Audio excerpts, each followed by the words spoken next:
Hello everyone, this is Dilshaad Hossain from Kolkata, India. I am a development professional in India and I am working at Child Rights and You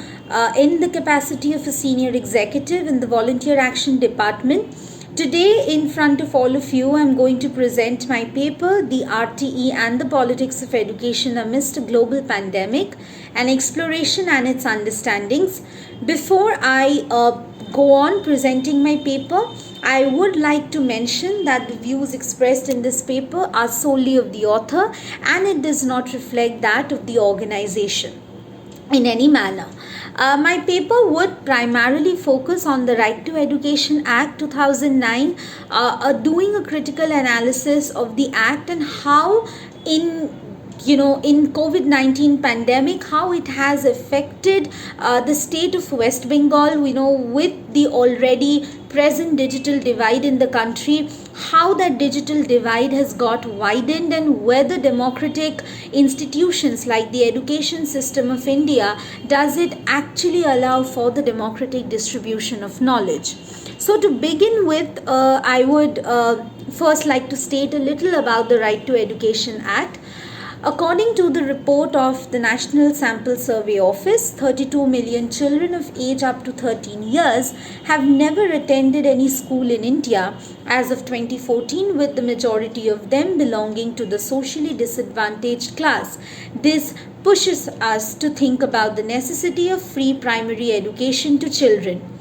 India achieved a historic milestone when Article 21A and the Right of Children to Free and Compulsory Education Act became operative on 1st April 2010. It provides a legal framework for the children in the age group of 6 to 14 years for free and compulsory education. With the Act completing its decadal anniversary, it remains one of the most important catalysts for India to reap its much anticipated demographic dividend. One of the main successes of the Act has been the improvement of the enrollment rates in school, with an added mention about the level of enrollment, increased level of enrollment of females in the upper primary section of the school, where according to a report published by KPMG in the year 2016, the percentage of girls' total enrollment in upper primary level had an increment of 48% from 2009 to 10 to 49% in 2013 to 14. But with its celebrated act, there are certain loopholes and gaps in the act that needs to be looked into for a better implementation of the act. If I am to quickly state that, one is, the main problem that it needs to address is sustaining children who have already enrolled in a school and to take proper immediate measures to keep track of the students enrolled in the rural areas. Second is, when I'm talking about female enrollment, how there has been a pattern of female students dropping out of school after the age of 14. So a mandatory age of education till the age of 18 should be kept so that the number of dropout is also decreased. And even though the sanitary condition in schools across India has quite improved with the implementation of the act, it should still be a primary focus, as many rural schools still lack proper usable washrooms, especially for female students and teachers, which also then relates to the dropout in the female student ratio. So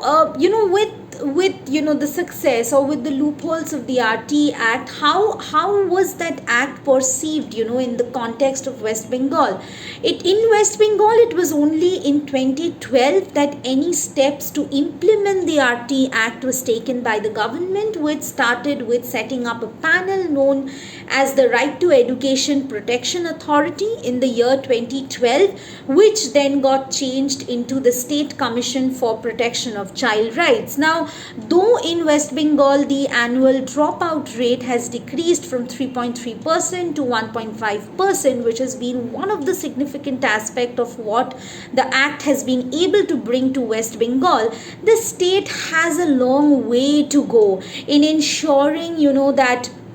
the the provisions of this act are properly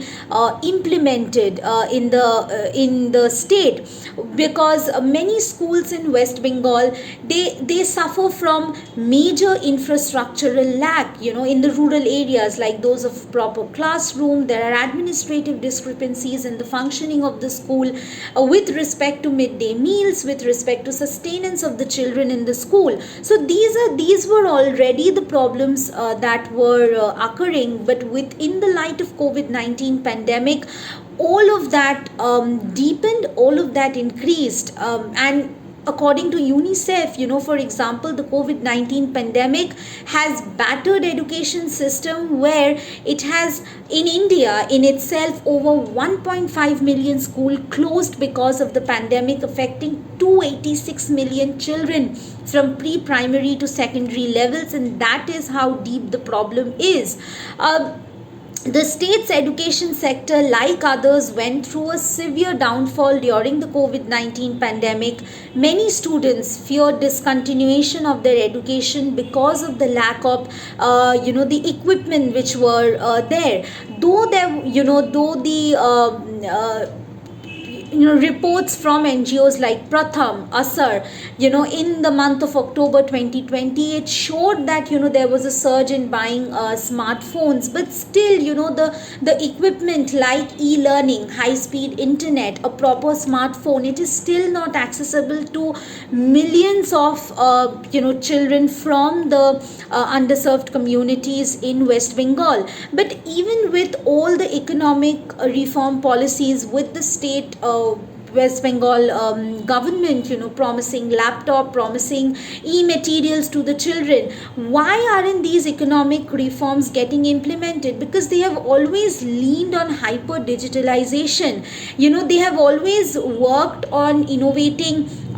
technologies where one can study from home, but the implementation of these policies has not addressed the deep educational inequalities that have today emerged as a crisis in the caste and class struggle in India.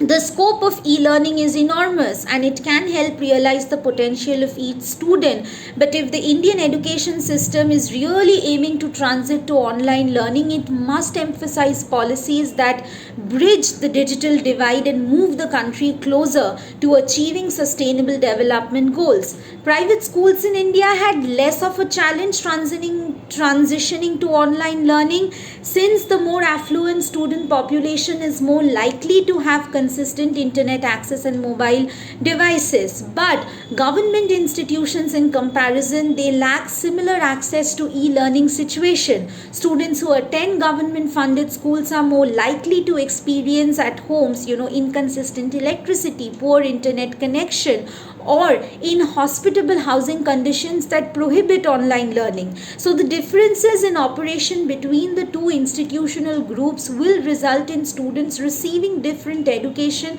during lockdown. And this is especially concerning for students enrolled in government schooling, as there is an increased reliability on parents to continue educating students independently despite potentially lacking the time, resources, or intellect. And furthermore, these students will face greater difficulty than their peers at a private institution in finally resuming regular schooling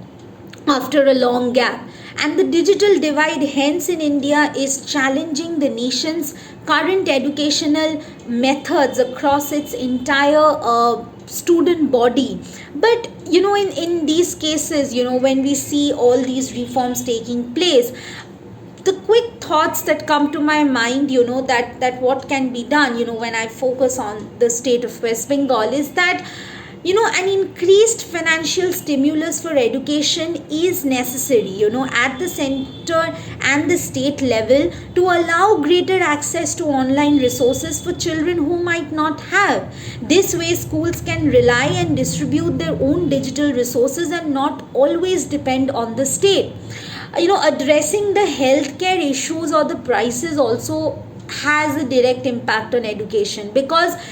if the healthcare prices are addressed, it will diminish the digital divide in India, because increasing cost of healthcare, it pushes millions of Indians into poverty each year for basic healthcare. And if this is the state, then ultimately it will reduce the available funds for non essential spending, which means like an internet subscription or mobile device, and other actions which can be considered to help reduce the digital divide both in India and when I concentrate particularly for West Bengal, is including